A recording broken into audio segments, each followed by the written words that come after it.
Dímelo, dímelo, mi gente, que lo que? Y'all already know this is Punch, Drunk, Boxing, a.k.a. Mr. Moonshine himself, a.k.a. El Adobo, El Sazón, El Borracho, El Pastor de Boxeo. Ladies and gentlemen, dímelo, Boricua, Boricua, your boy, Danielson Garcia.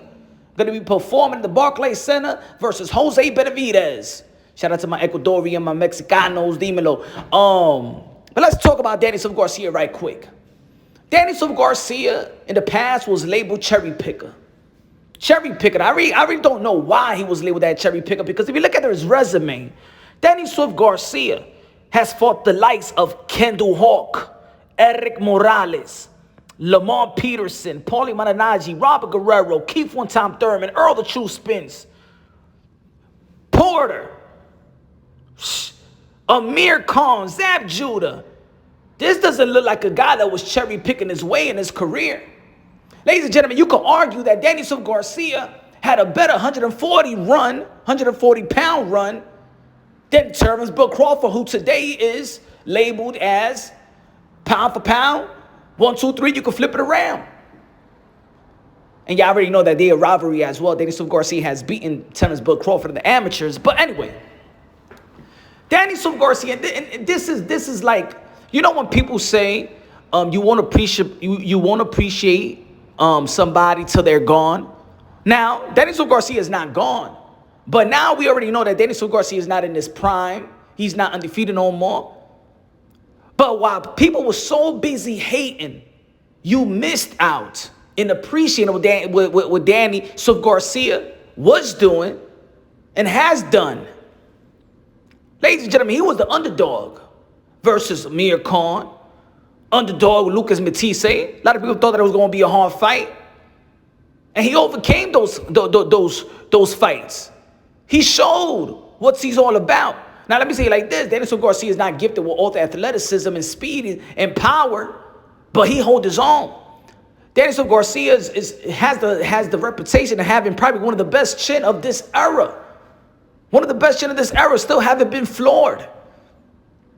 Danielson Garcia has a good and a special career in comparison to, the fighters today.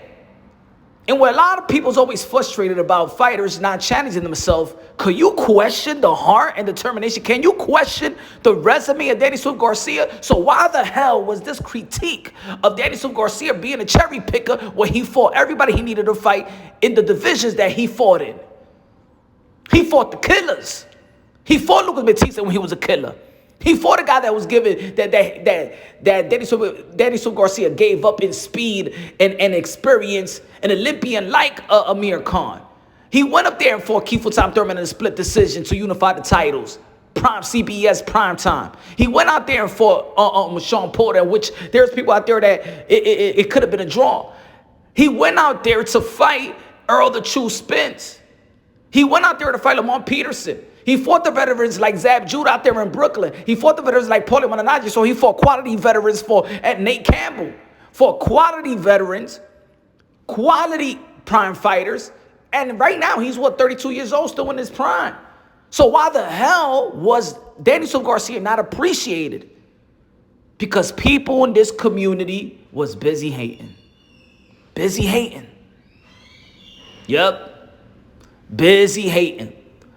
The American boxing fans always been toxic, and it seems like you was hating this man for no reason while he was providing he was providing good fights, good matchups, good events, and still didn't have a pay-per-view event until the Errol Spence. Think about this, y'all. Think about think about. Now, of course, in between those fights, you're going to be having these fights like Adrian Granados. You're going to be having the Red Catch. You're going to be having the Samuel Vargas. But at the end of the day, everybody has those. Everybody has those. Even your favorite legendary fighters have those in between fights. But we cannot neglect that Danielson Garcia fought the people that he needed to fight in his career in the division that he was campaigning in. Maybe people would be like, hey, yo, if Danielson Garcia would have spoken a little bit of Spanish, he would have had that Codo, Trinidad, Camacho type of fan base, the island Puerto Rican fan base. But we cannot neglect that Danielson Garcia career has been very, very intriguing and been very Good. So the message is in this content. Really understand what you're watching. Really understand the fighters that, that we have today. Because it's like in the welterweight division, a lot of people be like, hey, yo, these fighters ain't fighting. Yo, these PBC ain't fighting. Get out of here, man. Errol the True Spence fought Daniel Garcia. Errol the True Spence fought Shawn Porter. Keith on Tom Thurman fought Daniel Garcia. Keith on Tom Thurman fought Shawn Porter. Ugas, Errol Spence, Manny Pacquiao, Keith Thurman, and Manny Pacquiao, Ugas. Shawn Porter, Bud Crawford, Jeff Horn that beat Manny Pacquiao. Man, these guys will fight Kell Brook, Porter, Kell Brook, Spence. But of this era of the 07, 08 class, and I'm talking about Daniel Garcia, Mikey Garcia, Keith Thurman, Charles Hatley, the Charlo brothers, Terrence Bud Crawford, Deontay Wilder, Gary Russell, Saddam Ali, all these fellas from the same class, Leo Santa Cruz. Let's not neglect that the man that started it off was Daniel Garcia.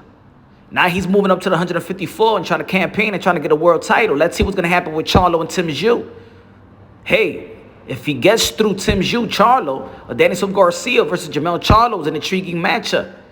Let's see how he's going to do in 154. But I think that his chin could hold up and he got the power to do some damage.